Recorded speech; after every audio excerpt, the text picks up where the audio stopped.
Hello and welcome to English 190 Research and Persuasion.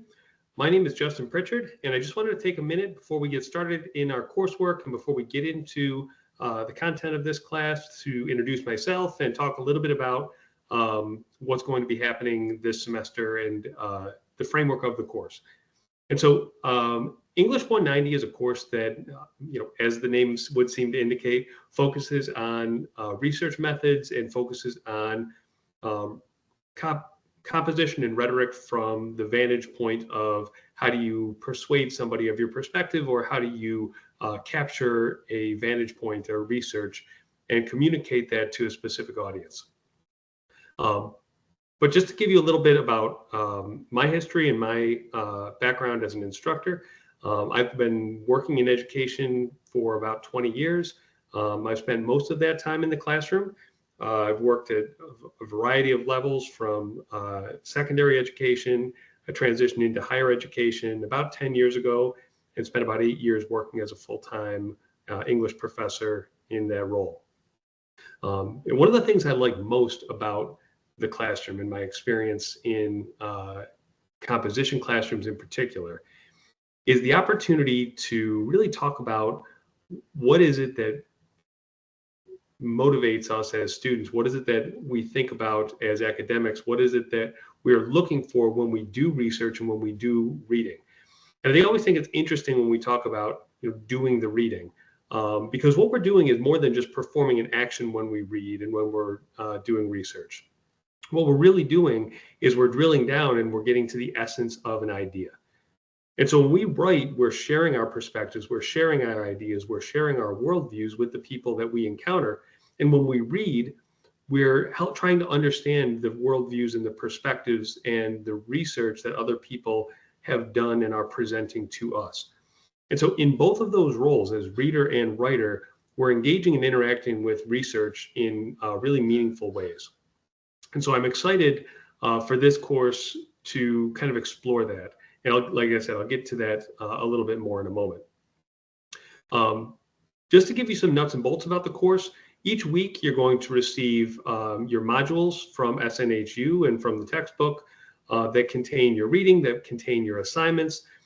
Every Monday, you're going to get an announcement from me that's going to detail what's due for that week, give you some extending activities and some different ways to think about the content, to explain the requirements of specific assignments. I'll typically post on Monday, and for many of the units, I'll also post on Wednesday just to make sure we're all on the same path. If you take a look, if you haven't looked already, please make sure you look at the Start Here module. The Start Here will give you your syllabus for the course. It will give you some of the learning outcomes for the course. There's also an My Instructor module that will talk about office hours, when I'm available to meet one-on-one with you if you need that. The other thing is, please don't hesitate to email me. I know that sometimes in an online class, we can feel reluctant to email the instructor. They can often feel very far away. But I promise you, I'm a real person. I will respond to your emails within 24 hours, typically much sooner. I monitor my email fairly regularly. And I'll make sure that I can either answer your question or find the answer if I don't know it. Similarly, throughout the course, I'm going to point you to resources that are at the top of your module, that are at the top of your learning platform, excuse me. Things like academic support, coaching, right? There is emotional and mental health resources that are available. There are seminars that SNHU provides on time management. There's all kinds of great benefits for students, in addition to your academic resources, the library, 24/7 drop-in tutoring, and other resources as well. When we think about getting back into our content, when we think about research, when we think about what we're looking to do, what we really want to understand is we first want to understand the purpose of our research, right? And so we all do research all the time for a variety of reasons. Maybe you want to look into a new workout platform, or maybe you want to investigate a new product, right? We're all researching all the time. And I think that's one of the things, in a world where we have product reviews, and we have user reviews, and we have third-party analyses.